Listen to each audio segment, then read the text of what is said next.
So for Lab 9, what we're going to do is we're going to kind of switch gears just a little bit in a way. So in Lab 8, you guys did a lot to get prices going, and hopefully you're all to the point where your price table is full of all the current and historical prices for all the movies in our database, which is great. So, and I mentioned this in the Canvas announcement as well. But what we're going to do next is we want to set it up so we can synchronize our stuff with another system. So, in our case, what we're essentially doing is we have a point of sale system. Imagine something like Square. And let's say that we just want to take all of our transactions from Square and put them in our database. And that's essentially what we're going to be simulating. And it's a part of a really popular process called ETL. And if you're looking into data jobs, ETL is kind of a big one. It stands for extract, transform, and load. And so we're going to be doing an ETL process. The only part that we're not going to be doing is the extracting. But basically, we're going to kind of simulate the ETL process because we're going to have a CSV file with all this data. We're going to transform it and load it. So we'll talk quite a bit about that in the next couple labs. But this lab, like you've kind of seen before, this lab is kind of one where we're starting to kind of get ready for some more steps. So the nice thing is this one's not too terrible. So let's actually take a look at the instructions here. So step 1, we create the transaction table and the transaction S1 sequence. That by now that should be pretty easy. If you need a good example of how to create a table, you can look back at when you created price in Lab 6. There should be lots of examples around, so nothing new there.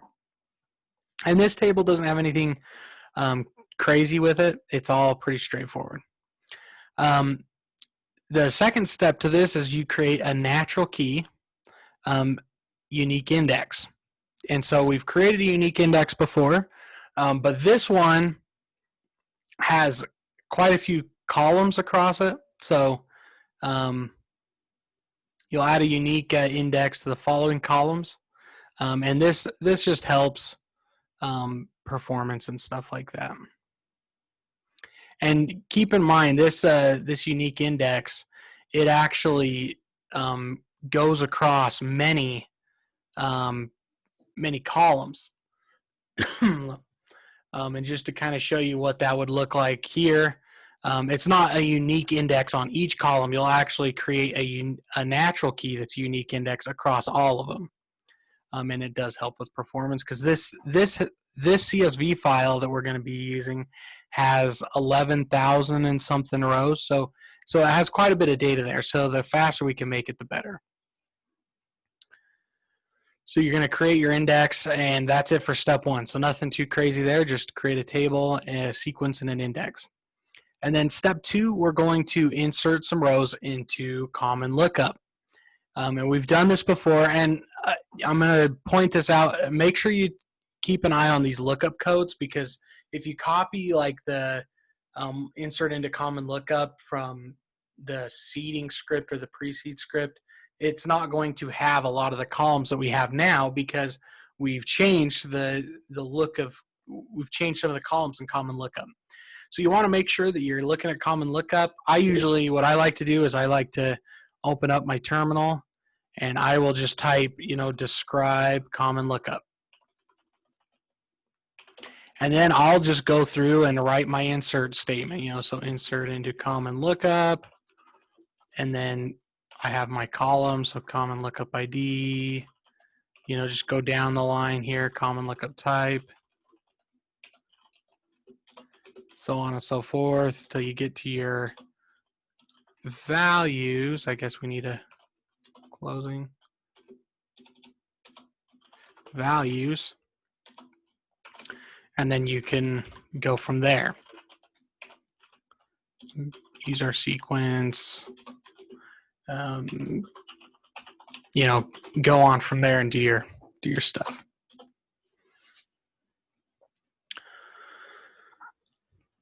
Because it is going to look a little different than what you've done in the past since Lab 6. But you did do some in Lab 7, so those ones would be a pretty nice one. If you needed an example in Lab 7, you inserted those as well. So you're going to insert 6 rows, so it should go pretty quick. 2 for transaction type, whether it's a debit or a credit, and then you're going to add payment method type for all of your credit card types and also for cash. All right, and then step 3. This is kind of where we start to get a little bit more involved. Step 3 is because we're going to create another table. We're going to create an airport table and sequence. Whenever you create a table, just assume we're going to create the sequence as well. So we create the airport table. That's pretty straightforward as well, and a sequence.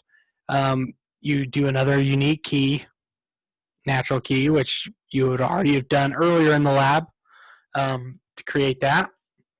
And then you fill your airport table with some cities, these ones, and then you also need to fill it depending on what you put for Harry, Ginny, and Lily Potter. If you've inserted if you inserted your own addresses, you need to make sure you have matching data for them. And if you need to check, actually there should be maybe there's a little troubleshooting one here. Maybe not. So let's write one real quick. So if you wanted to see the proper combinations you would need, you would want to select distinct city, state underscore province from, I think it's street address.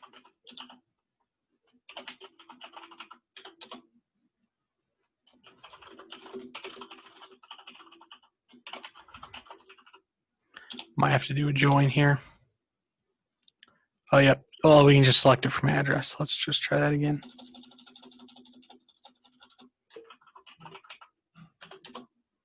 There we go. So you can look and see your specific ones, and then you just want to make sure you have all the ones that are in there. And then if you have one that in this list that's not over here, you need to add a row for that. So, for example, if I had Orem, Utah, I could put Orem, Utah. The airport city would still be Salt Lake City. The airport code would be SLC, just like Spanish Fork or Provo, so on and so forth.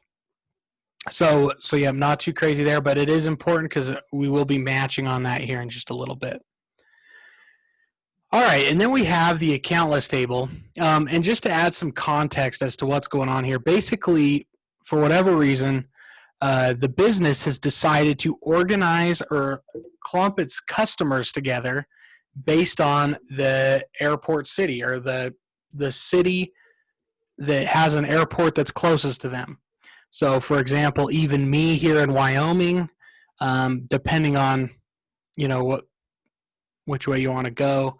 If we're talking international airports, I would actually be clumped in with Salt Lake City or Idaho Falls, one of the two. But anyways, it's actually pretty common. Just regions, they define regions, and so that's what they're doing. So that's why we have the airport table, which might seem a little odd. They're like, why do we have an airport table for movies? But that's why. Basically, we're assigning cities to regions. So, for example, Provo, if people living in Provo would be part of the Salt Lake City region. And I wanted to cover that because the next step is we're going to build the account list table and sequence. And the account list is going to hold all the possible account numbers for us. So basically what we're going to do is we're actually going to generate a bunch of account numbers, and then we're going to be able to use them. So you create the table and the sequence, done that a lot. But then this step is where we actually generate those. And it has this little drop down where it says setup script. And this actually will create your procedure for you. So we actually don't have to do anything for this step except for run this. And if we've done everything right, it should work. So what you'll do is you'll actually take and copy that, and you'll actually put it in your file. So if I were going to do it, I would, sorry, and make one. SQL.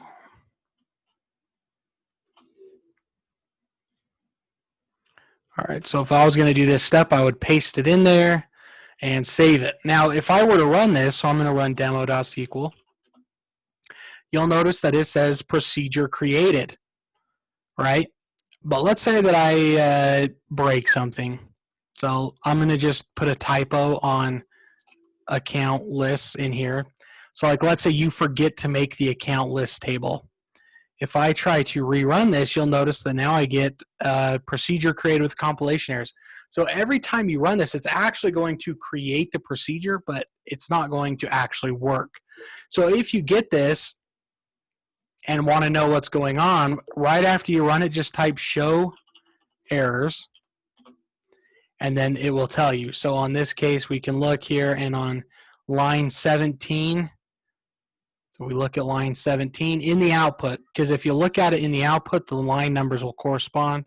So line 17, and it says table does not exist. And so then we can look and see, okay, you know, what's going on there. So in this case, insert into account list was wrong. So we save, and we can recreate that procedure, and it says procedure created. Now, the important thing to know is that it did not run the procedure. It simply created it.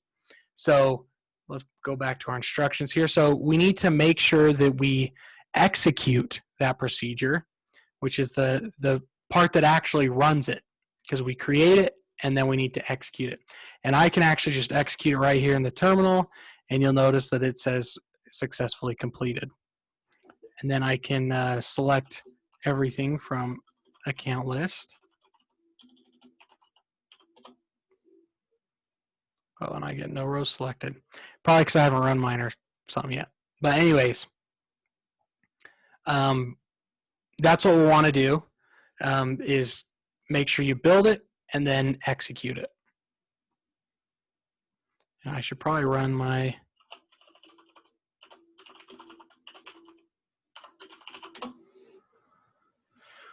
Let's go ahead and run that so that way it makes sense. Okay. And then once you get that done, you should get 50 accounts for every airport city. So you're going to end up with 50 LAX, 50 San Francisco, 50 San Jose, and 50 SLC accounts.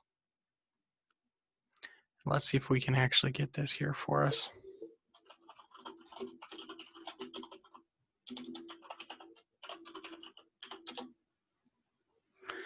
Apparently I have something wrong. So let's try this actually.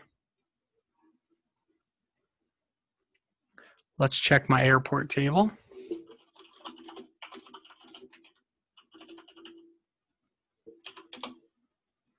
So that would probably be why.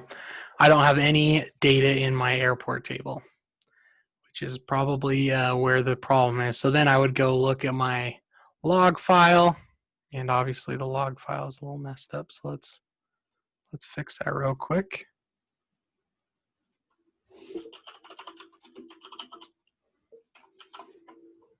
Just put a spool off there in front of it to make sure that it's there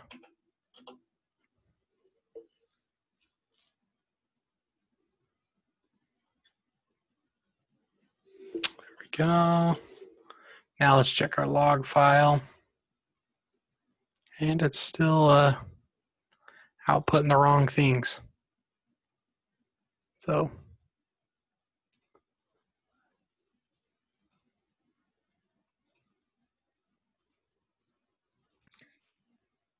did you already take the 0 off the procedure? Yes, I believe I did. Okay. And it looks like I just have messed something up somewhere along the line, so I might have to read down my files. I do a lot of changing things, and then maybe I forget to change them. But oh no, look, let's see. Yeah. So, anyways, there's something going on there, but we will. It should work for you guys just fine. For whatever reason, it's just not liking my stuff here. It looks like there's a spool off. There's a file somewhere missing a spool off command, and my bet that it's somewhere, who knows where. But somewhere there's a spool off command missing, which is making it so it's not outputting to the log file. But yeah, actually, I wonder if we can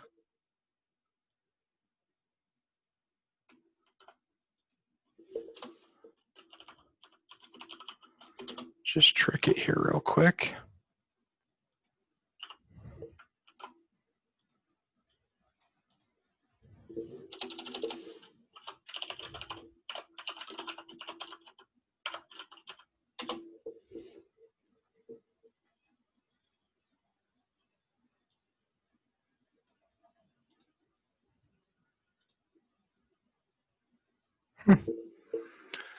That's really weird.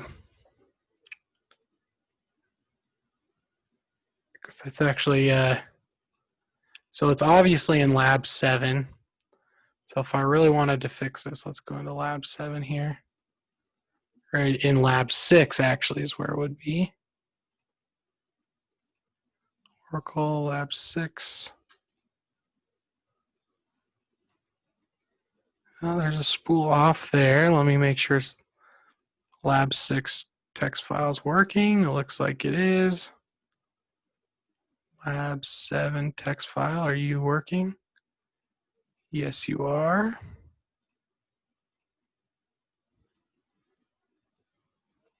Lab 8 text file is working, so let's try the here. Spool off, spool. Oh, that's really weird. Maybe mine just needs a good old reboot too.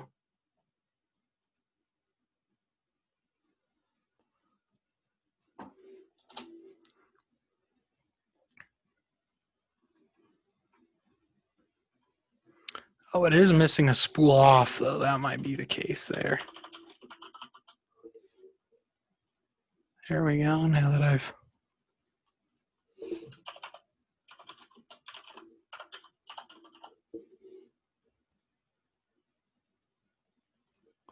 all right, let's give that a shot. And if it doesn't work, then we'll move on. But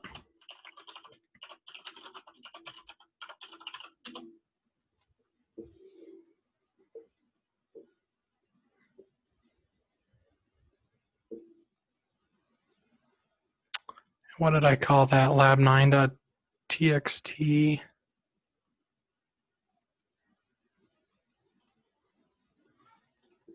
That I am confused.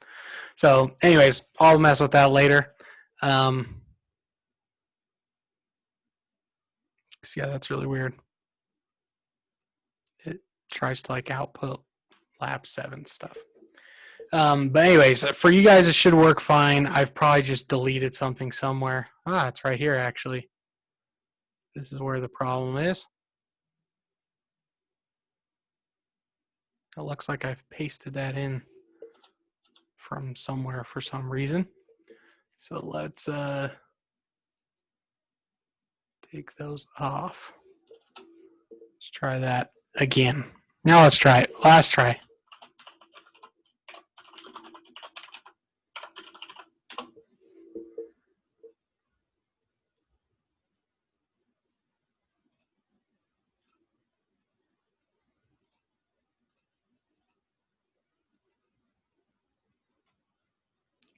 And I called it lab 9.txt. There we go. Okay. So here I would, because somewhere obviously there is an error. And what do you know? It's that that key thing again. So I would need to fix mine to make it insert into the airport table. So you can kind of see if you're missing data in the airport table, you're going to not quite get the values you want there. So like in this case, what I would do is I would just find and replace and look for 2, comma.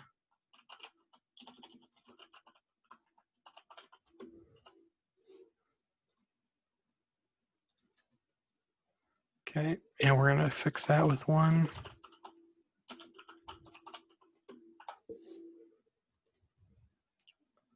There we go.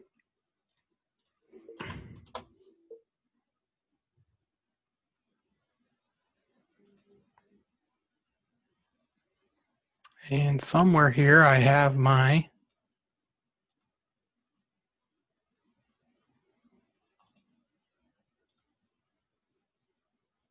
I've got a lot of windows going on here right now. Let's get rid of you. All right, so now, see, there's no more errors. That's always good. So now let's take a look at our terminal here. And now if I select everything from account list, apparently there's still, did this one, oh, I opened up the wrong file. Let's try again.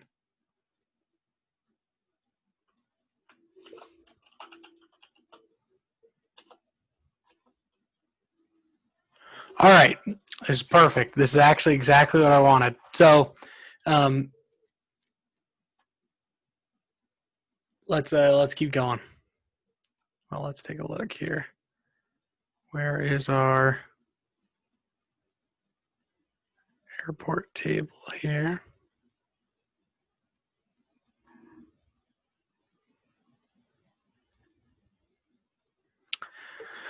All right, so we have our procedure that's running, our seed account list, and it is trying to insert some values. Now, this is kind of a problem with procedures that kind of gets to be not so much fun. But you'll notice that here it says procedure create successfully completed, and it did. But if we look in our account list table, there's nothing there. And that's because there's an error inside my procedure, but we're not seeing it. So what I'm going to do is I'm going to show you a little trick just to kind of show you how you can help find these errors a little bit easier. Because sometimes, like in this case, you would have no idea that there's an issue. But there's one little thing that's kind of like a little got you. And so let's see, we're on step where we. All right, so here's our procedure. Now you'll notice that when it comes in here, it says exception. And if you're used to programming, basically what this whole thing right here does is it says if there's any errors, roll back or go back to the very beginning. And these are called transactions. So you'll notice right here it says save point, all or none. This is just like, so one of my favorite games is Skyrim, right? So you're playing a game and you're about to go in the dungeon that you know is really hard. So you save, right, to kind of save your place. So that way if you lose your favorite sword, you can revert back to that save point. And that's essentially what we're doing here is we're creating a save point and saying, hey, look, save everything how it is now because I'm going to try something. So we create that save point called all or none. And then we go in here and we try to do some stuff. And in this case, we're going to go through every airport code in the airport table, and we're going to make 50 accounts, for 1 in 50 loop. Right? So for every airport code in airport, we're going to loop 50 times. And we're going to insert account list. Now, I already know what my error is here because we just fixed one previously. But just to show you a little trick in case, because this one's missing it for some reason, because this will undo everything, we're going to put a little line in here that will tell us if it hit an error. So what we're going to do is we're going to type Dbms Output, and this isn't required if everything's working, but if you have any issues like I obviously am, you can put this there. So I'm going to say Dbms Output dot put line, there was an error.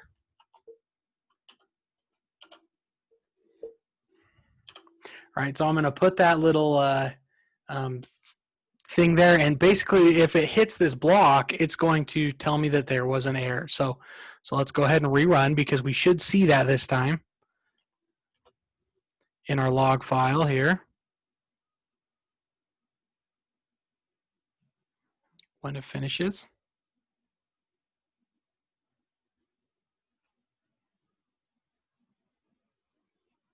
Let's just open it again.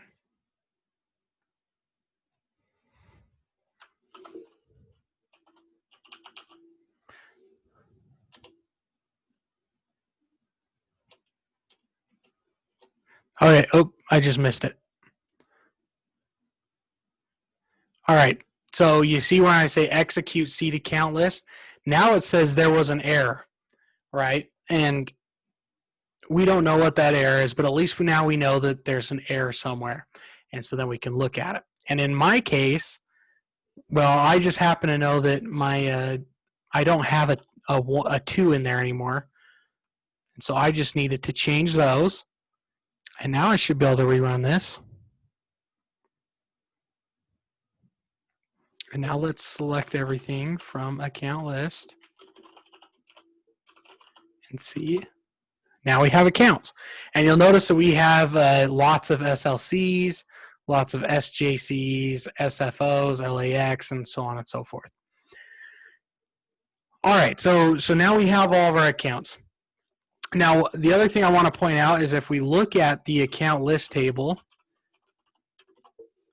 we have the account number, and then we have this stuff that says consumed date and consumed by. And what this is going to track is it's actually going to track who used up this stuff. So, for example, on all these, you can kind of see that.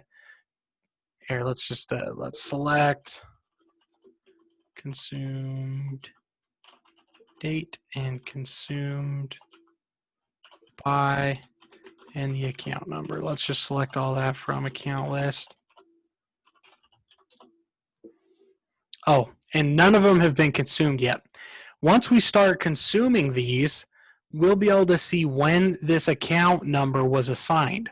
So I guess a really common use of this that's really popular is student numbers. Right now, a lot of places probably don't reuse student numbers, but let's say that you have to reuse like account numbers. Let's say there's a lot of turnover. So in the school district I work for, they actually used to recycle student numbers, which depending on your ideals, maybe you want to, maybe you don't. But anyways, they used to. And so we would you could have an account, a student number table, and then you could say, oh, when was this consumed and who was it consumed by? Because then you could say, oh, when did they have that account number, and so on and so forth. And you could even make that historical because you could say, start date, end date for an account number and adjust those account numbers as they go, but that's not the way this is.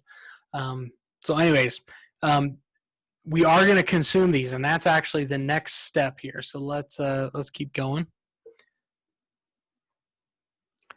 All right, so we get done with that, and we should get our 50 accounts of each. And just so we can make sure we're there, I'm going to real quick and run this just to make sure everything's good. All right, so we get our 50 accounts each. The one other thing that's really important is in the seated data, we want to make sure that our states are all spelled out because, right, they need to match the telephone or the airport table. And if we look at our airport table, our states are all spelled out. They're not the abbreviation. So when you run that query to see what states you have, you may have to change some, and California is one of those. So you may need to run that update address, set state province equal to California, where state province is equal to CA, just to spell all those out. All right, and then the next step we have here is our update member account. So this one is our basically the same thing. We're going to create another procedure, and this procedure is going to create our basically it's going to assign account numbers to members. So if we actually look at this, we'll kind of look at this and see what it does without getting too crazy. But basically what it's going to do is it's going to fetch a table, and it's going to have the member ID, the city, and the state province. In fact, we can actually, let's take a look at exactly what this is grabbing. So when it runs this, it's going to get this data right here. We have the member ID, the city, and the state province. So that's kind of the data we're going to be using. And then what we're going to do is we're going to loop through these results. And for every one of these results, we are going to give it an account number and update it. So right here is where it pulls the unused account number that's the newest. And it has a comment. It says secure the unique account numbers are consumed from a list. And then we're going to update member and change their account number to the new one. And then we're going to mark that account list record, that account number, as consumed. All right, so that's kind of what it's going to do. It's going to go through all the data and do it. Now, you'll notice that this one has this exception. If you get an error that says you have an error in your airport table inserts, that means that this query that we just ran right here isn't pulling any data. So you can actually take and copy that to see exactly what it's pulling. And you'll notice that it doesn't interjoin from contact to member, then to address. And it should get it from airport as well. Let's see, where is it? Select distinct, from address, sorry. So when we do this, when we select it, basically if you hit this no data found, then we have an error with our airport table inserts, or basically we're just not pulling any data with that select statement, or any of the select statements. Could be from here as well. So you want to make sure that that you have your addresses matching your airport records. That's a pretty common one that comes up pretty frequently. And this one does that same thing. You'll notice it says when no data found, then it'll print out a line. It says when others. So if it has an error that's different than no data found, it's still not going to say anything. So like we did before, I'm actually going to go and change that script because I think it's really nice to have that tell you when there's an error. So Dbms Output dot put line. We're going to just say there was another error.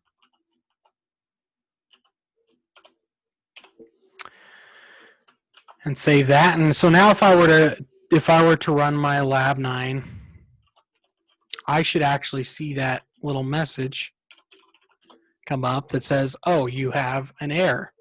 So let's take a look at my lab9.txt. That's where we do that. Here's our procedure. It gets created. And when I execute it, there was another error. And this is the same thing for me again. You'll notice that when I try to set the consume by is equal to 2. And so when we look in here, yours is already actually set to 1002 for your consume by. Mine's just a little dated. So I'm just going to leave mine changed to 1. So once I save that, then it should be good. If you're copying it out of there, you should be fine. Let's reload, and now we get that it's updated successfully. And then if we actually look at this, you can now see my account numbers are successfully being updated. So like now the Potters who live in Utah have an account number of SLC 00000023. Now this is another big problem because I've ran this a few times. So like if I rerun this, the other big problem is you'll see these numbers here. They kind of they keep going up and up and up. Basically, if that's the case, then we just have to make sure that we have the cleanup script being run in our stuff. If you clean up, then it should fix it. And that's kind of the other big thing. So like right here, because we do need these to match as well. Because really what this should do is it should go SJC 0001, SJC2, SJC3, and then it should be SLC1, SLC2, SLC3, SLC4, so on and so forth. And so you just want to make sure that's good. And we'll come back to this after, because I can show you how to troubleshoot this, because in fact mine's broken, which is good. But let's continue on. So then you do this. Now there is some troubleshooting scripts. These will help you diagnose various bits and pieces of problems. So if I wanted to verify mine, let's actually just go ahead and copy that whole thing and run it. And you'll notice that mine should be the same, except for my account numbers are wrong. So you can see the account numbers there. Shouldn't be counting up so much, but we'll take care of that here in a minute.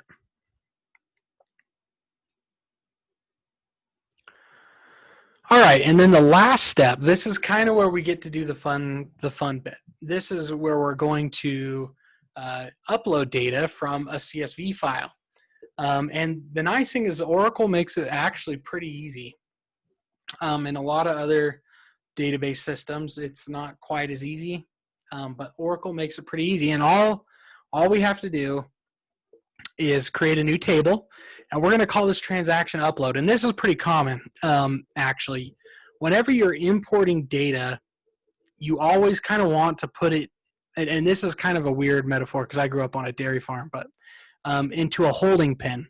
And I guess just to explain, the holding pen is the pen where we would, when we got ready to milk the cows, we had a pen that was right next to the barn, and we'd take all the cows and we'd bring them into this holding pen. So we could bring them in batch at a time, milk them, and then we'd kick them back out. And so that's kind of what we're doing, is we're building this little holding pen to where we can have our data, because we want to manipulate it first and change some things on its way out. Because we don't want to just bring it straight in. You always kind of want to bring it into this little holding pen to make sure everything's good. And then that way you can use SQL and joins and all this kind of fun stuff, because there are some limitations. Because we're actually going to pull this table directly from a CSV file.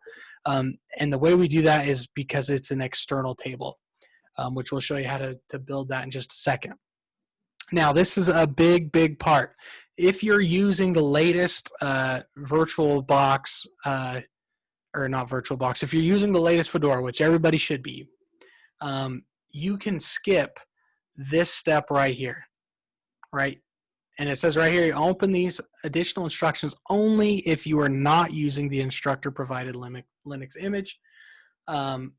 That's because we've already done this for you in the virtual machine, which is one of the reasons why we use a virtual machine.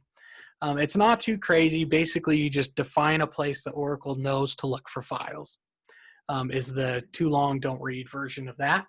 And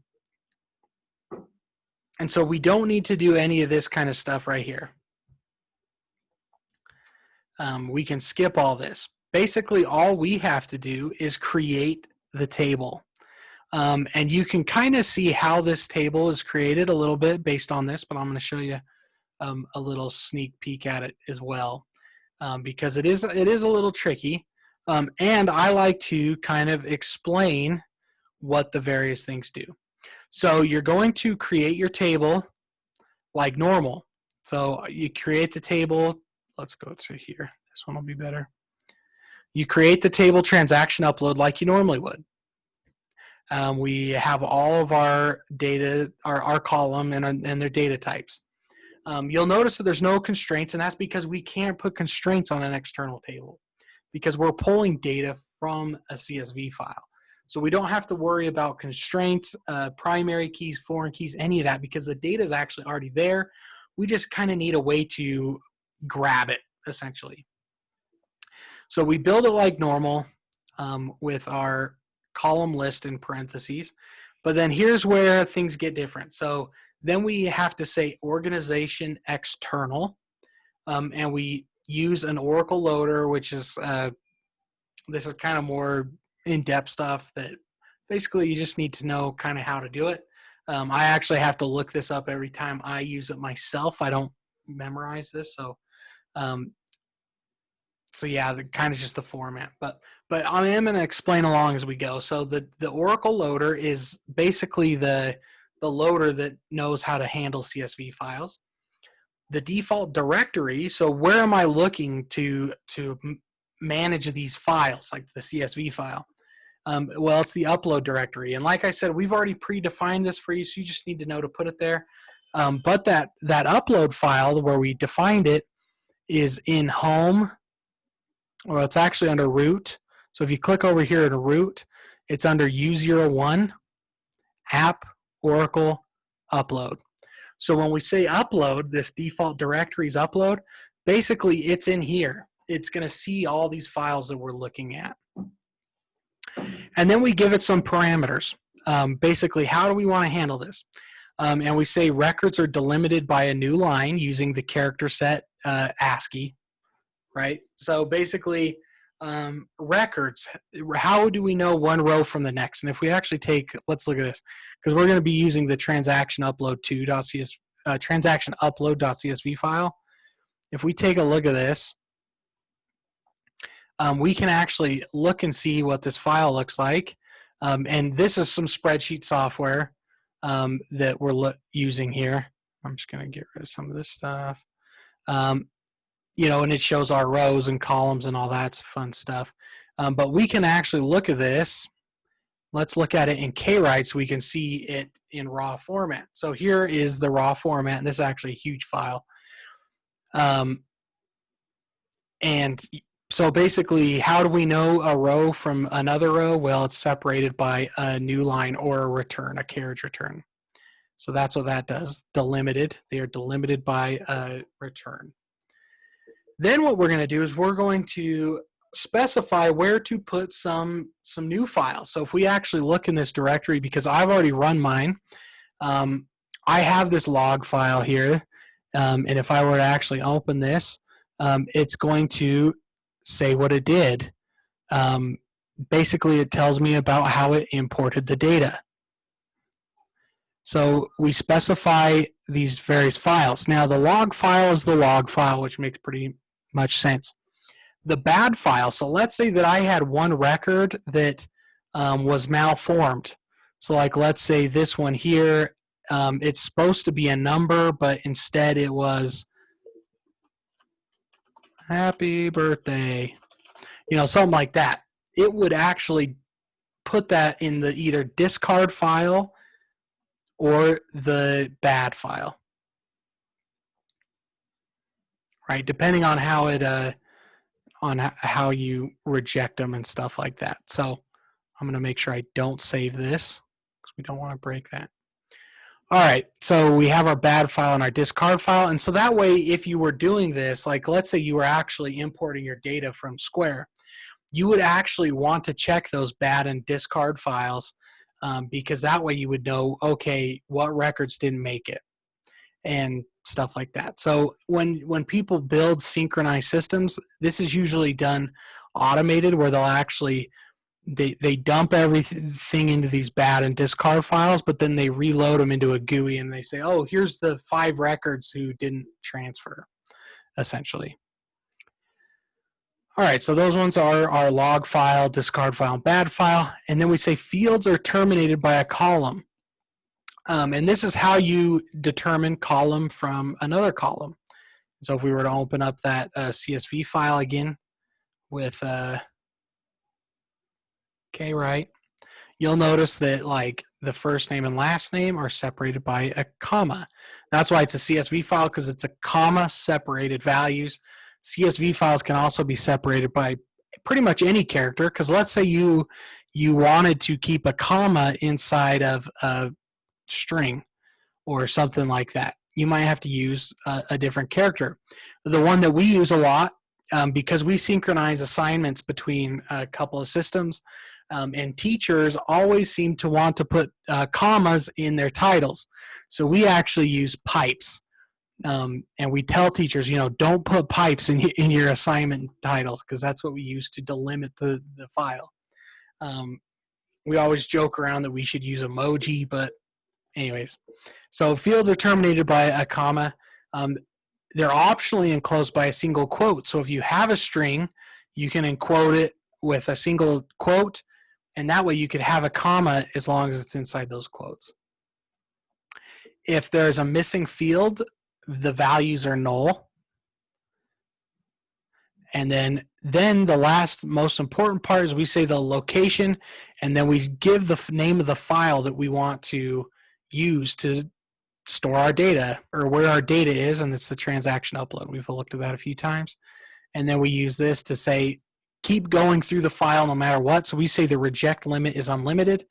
But let's say you were, a really good example is at the end of the term, we have to get your grades from Canvas into My BYU Idaho, so it goes on your transcript. Let's say that they were the database administrator in charge of that, and so you get ready to run your sync to import it. Let's say that we could set our reject limit to 50, and let's say we have 55 bad records. Well, they just wouldn't complete the upload. Once it hits 55 bad records, it stops because it's not going to waste the resources and all that to try to finish. So we're going to say unlimited because we're going to say go no matter what, but you can specify a limit there if you wanted to. And then once you have this built, because we've never inserted data into this table, transaction upload was never inserted into, but I can actually just query right off of this CSV file. So I can say select everything from transaction upload. Now this is going to take a really long time because there's 11,000 something rows. So when I hit return, it's just going to go for a little while. But you can see that there's a little bit of, there's data in there. There's 11,520 rows that already exists. Now, if we look at this data, you can see a bunch of transactions. So like Harry Potter really likes to rent movies because he has a lot. And you'll notice that it has his account number here, SLC0006. So we want to make sure we match. So, but anyways, that's the external table. And you can Google how to build an external table if you want. But like I said, this also is in the instructions. So if you need to know what to put, you can actually just kind of take and grab this last little bit there and plug it onto the end of your table and find what you need. But that's the lab. It's actually not too bad. This is kind of one of those that's more, if you do, it'll either go super easy or it'll be a little bit of data fixing that you need to do in some previous labs. I have been trying to be super diligent about checking them to make sure there's nothing wrong that could break it, and so on and so forth. So hopefully everything goes well. But does anyone have any questions before I go and try to fix our mistake with our account numbers?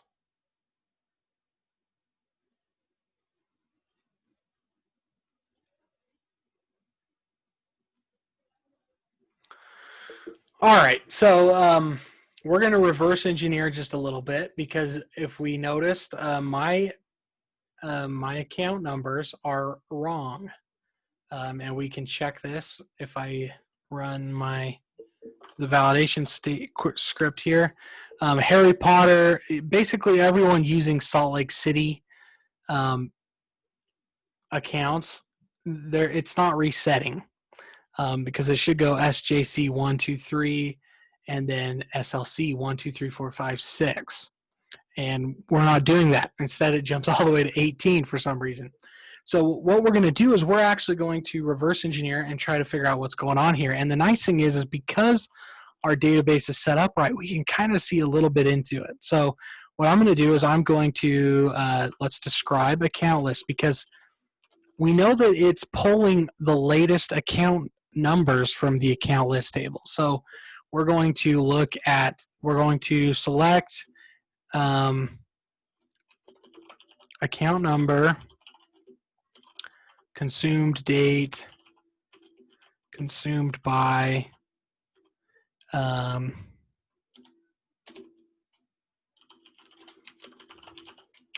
from account list, and we're going to say where consumed date is not null because we only want the ones that are being used. So if we look at this, we see our SJC 1, 2, 3 here, but then we see SLC is already up there. So we're actually just skipping our our account numbers for SLC. And in fact, let's take a look. If we say select everything from account number, or we can just select the account number. Select the account number from account list, where account number like SLC. And let's take a look up, and we want to order that. So let's just make sure they're there. So here we see we have SLC 1, 2, 3, 4, 5, 6. They're just not being used for some reason. So to reverse engineer this, I'm actually going to go look at our script here and try to figure out, because this is actually a pretty common problem that happens pretty frequently. So we know that it's pulling our members. So again, I'm just going to take this and paste it in here because I want to see what we're dealing with. So there is our stuff there. Pretty simple, not too crazy. Just our members. And then what it's going to do is it's going to select some data here. And we could actually almost run this, except for there's just like one little thing. So I'm actually going to take this and copy this, and I'm going to put it into a file. Because we can test what this query is doing if we just change one little thing, because we don't want to select this into. But basically, we're going to select an account number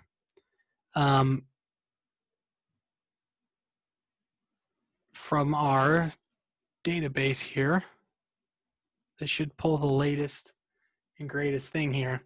Now, the only thing that's wrong besides that is we have to change our cursor, because this is using the cursor. So instead of saying I.state province and all this kind of stuff, we're actually going to take and use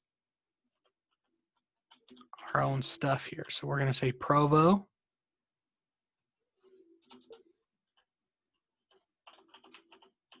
Utah, because that's where the potters are. Because anytime you see I, it's we're gonna have to use this. So once we fix that, then we can put that there. Like how my mouse is being a little laggy. Okay, so we can see that it wants account number SLC 0024. But I need to run my cleanup script and build up to this point. So I'm actually going to run. What's the best way to do this? So we stop here. Let's open up here.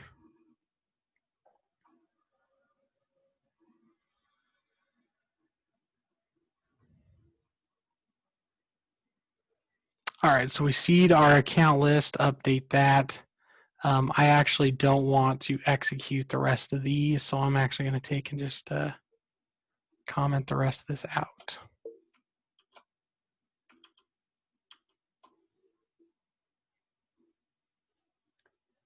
Edit, and somewhere there's a way to.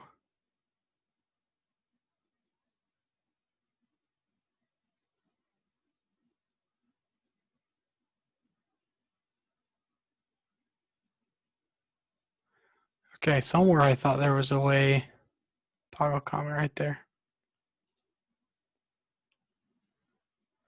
Okay, I don't know why that did that. Anyways, let's try to run it. I guess we'll try to do it manually. So I'm gonna run I'm gonna real quick make sure my cleanup script is being run. Quick question. Yep. Because I've seen this before. Can you not use the ** at the beginning and */ at the end? Oh yeah. To comment it out? Yes, you can. The only problem, and there's actually, if there's any, the only problem is it'll catch these too, so it might end it early. So you could comment it out, but all the pre-existing comments are probably going to mess it up just a little bit. Okay, that maybe I had a lab that I did that too, and I kept getting some weird results, and that might have been why. So just thought I'd ask. Thank you. Yep, no problem. Yeah, because I could try to do that, but it's going to uncomment on this one, so it doesn't really keep going. But But anyways, I'm just going to go back through the labs here real quick and make sure my cleanup script is running. So I know that lab 9 calls lab 8, and I can check that by going up here. So lab 8. So let's go back to home data 225 Oracle lab 9. And I can actually look here, and because I actually have this cleanup oracle.txt, I can actually see that it's running fine. But real quick, I'm actually going to open up my lab 6 just to make sure. Oracle lab 6. All right, and I'm actually going to run these by hand just to make sure that they're getting called, because we do need to clean up. I'm pretty sure they are. Here we go.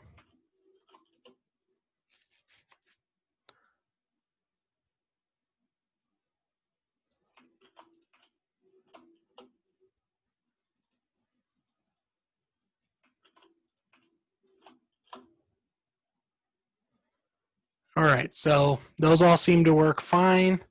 So I know that, and that's in lab 6, so I know lab 6 is being called correctly. Everything's getting cleaned up and remade. So I'm good there. That's the first thing you want to check. And then what I'm going to do is I'm going to actually run my lab 8.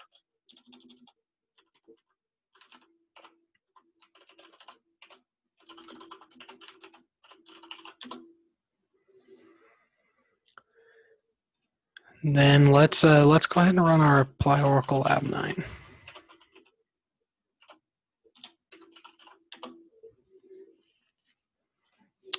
And let's rerun our script here just to see what we get.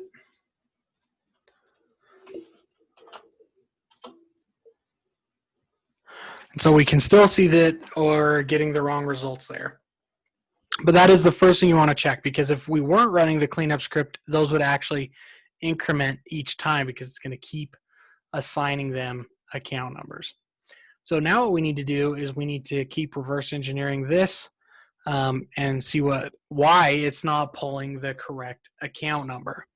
So if we look at this, we have I. So if we were pretending it hit Harry Potter, the Potter family, we would know their member ID and stuff like that. So it's going to select the account number from account list, and it's going to interjoin out of airport based on the account number, and it's the substring. So basically, it gets SLC, SJC, or SJO, whatever they are, as the airport code, and it's going to match that based on the airport city and the address city from Potter's, the state and the Potter state, where consumed by is null, consumed date is null, and the row num is less than 2 ordered by the account number.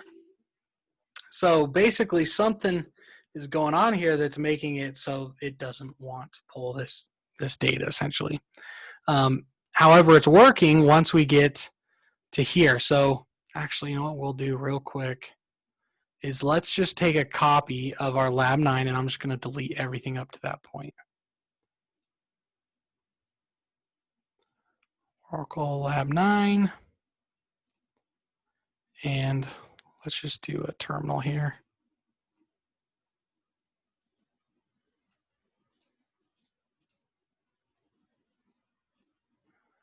We're going to say copy equal to demo9.sql. All right.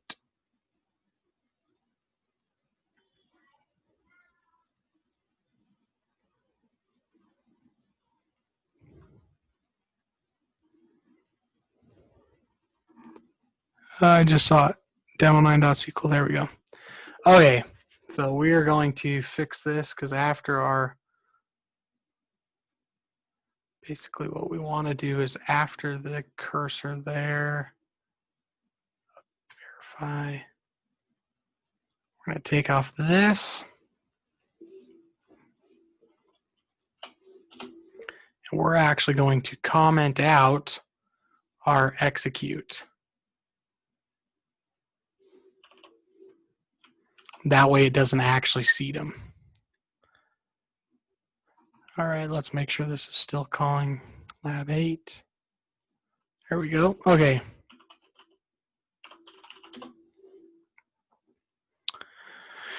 All right, so now because we're not actually running our account numbers, so now if we were going to run this, test out our thing here, we have our stuff. So let's take a look at our members. So the first one we're going to hit in SLC is Provo, Utah. So, and in fact, most of them should be Provo, Utah. So we're actually going to take and we're going to run this into our thing here.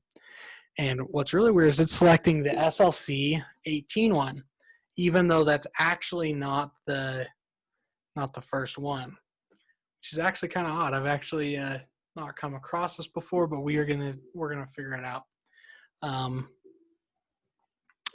We're ordering it by AL account number.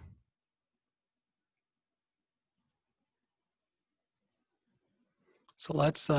What I always like to do is I like to take out some stuff one by one and just see what happens. So I'm going to take out this and rerun, and we get 50 because now we're selecting all of them. But I kind of want to see the order so we can see all that kind of stuff. So I'm going to change this just a little bit, and I'm going to say, and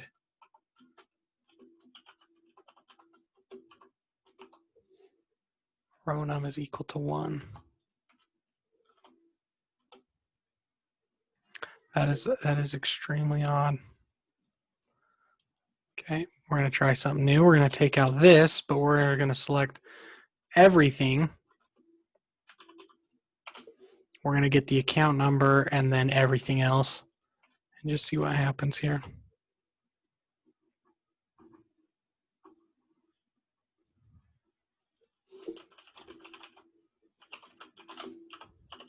Let's adjust our line size here.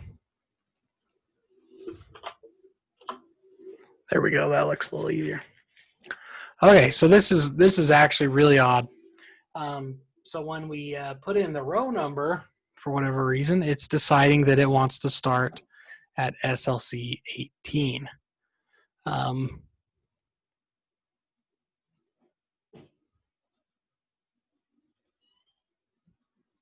In that query. So let's see, where are we?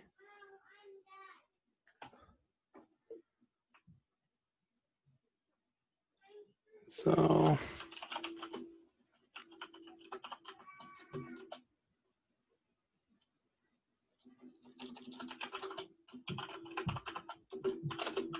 row num is less than 2. So let's try this again, because somewhere I have made a boo-boo.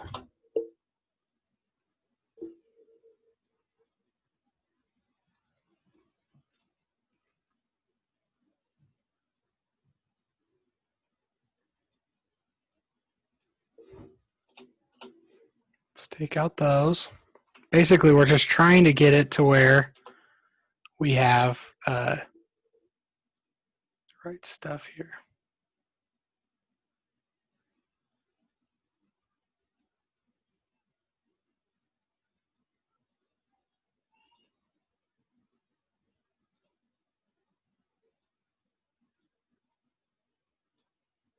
Let's see, what was some of our other airports? We had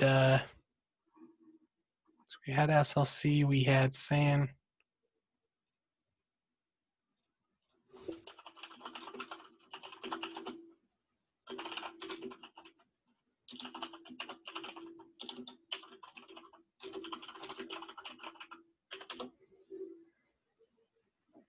Jose, California. So let's try that one.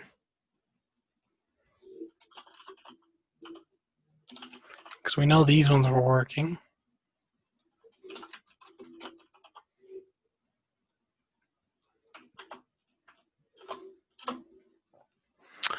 All right, so that one's working. So let's pretend we were going to look up another one. What's our airport?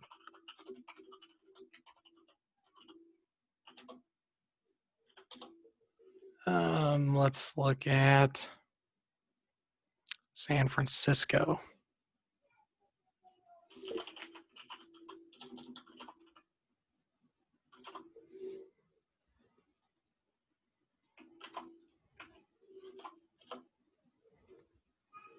Okay, San Francisco's working. What's another one? Let's see, because that one's Los Angeles, San Jose. Let's try San Carlos.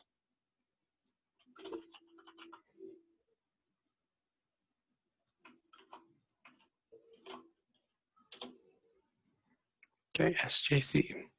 All right, so now let's try Provo.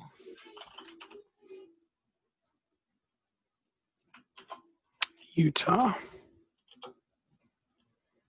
That is actually really weird.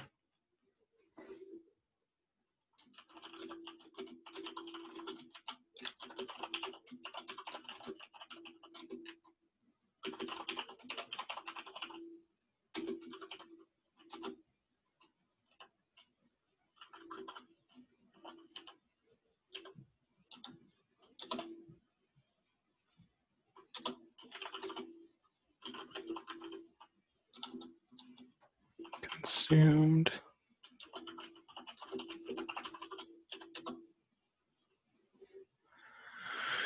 Yes, we get all 50. Ooh, interesting.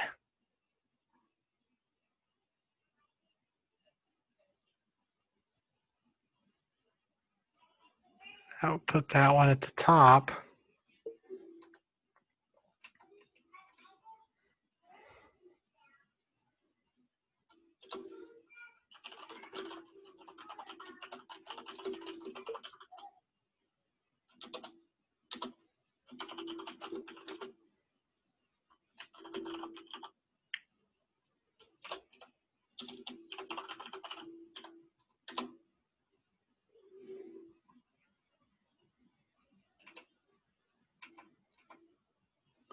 So you select everything from account list where account numbers like SLC.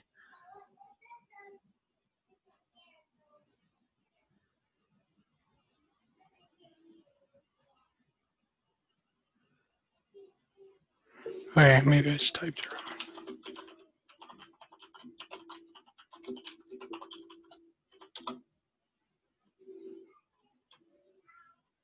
Oh, where account number.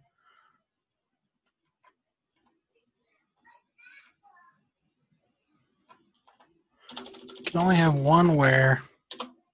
There we go. Okay, so now we're ordering it.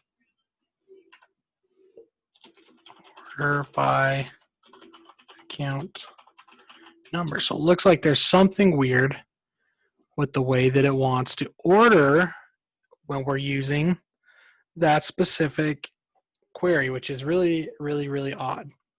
So what I'm going to do is I'm actually going to I'm going to exit out of Oracle, and I'm going to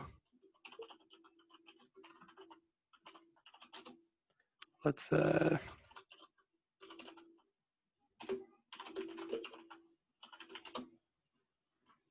yep, okay. So you can't get in. I'm just going to see if this is just me.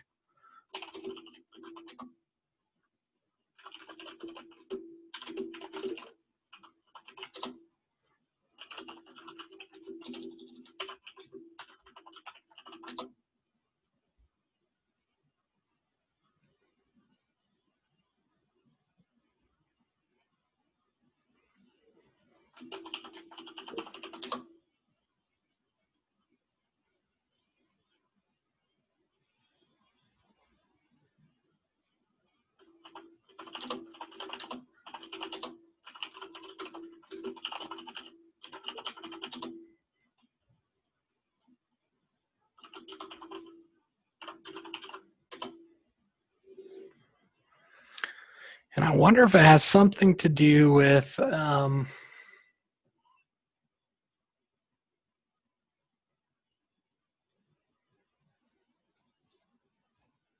that is really odd. Let's see, let's go back here.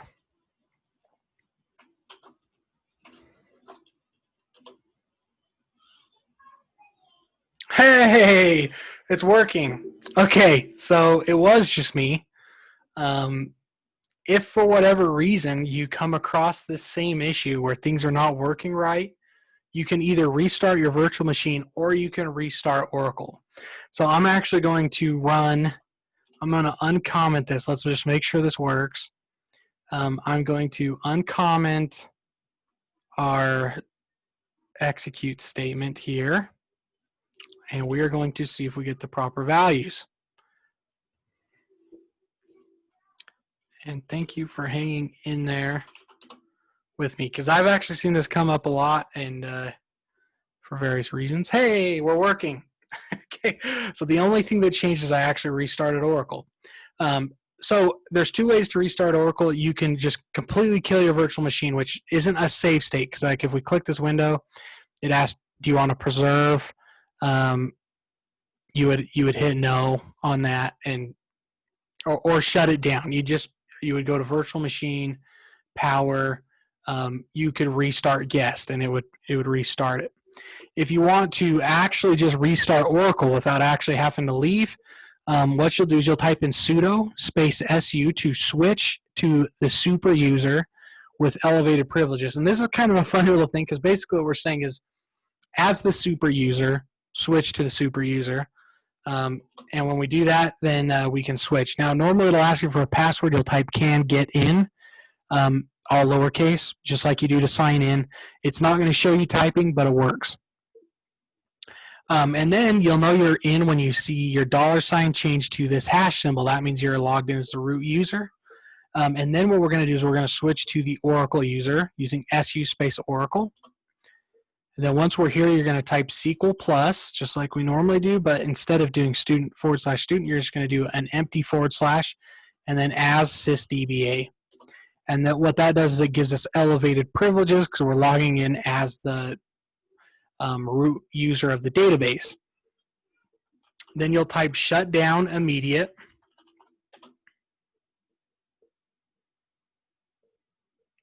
Wait for it to do its thing. And then you'll just say startup.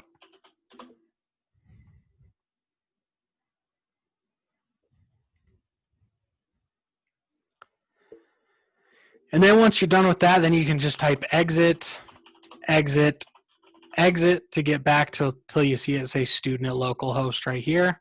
And then you're good to continue as you normally would. Then you're good. Whew. I was really genuinely confused there for a minute. I've seen those not work when people don't have their cleanup script. I've seen it not work when they have not all the potters tied to the same member. But that's the first time I've seen that one. So I guess if other people come across it, now we'll know that you just have to restart Oracle. But anyways, does anyone have any questions? That one was a little weird, and I apologize, but hopefully you got to see some troubleshooting steps a little bit.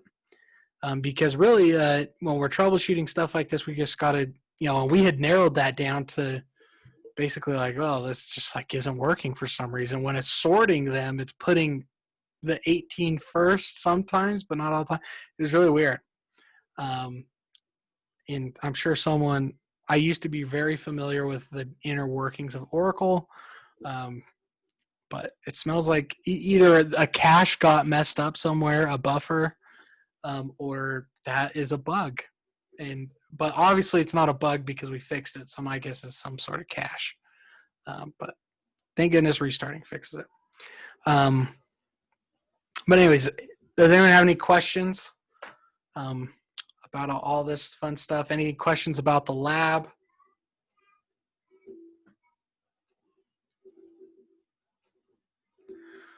Alrighty, well, if there's no questions, then thanks for coming and good luck this week. If you come up with a question and get stuck or anything, feel free to shoot a message out to me, and I will be able to get back to you as quick as I can.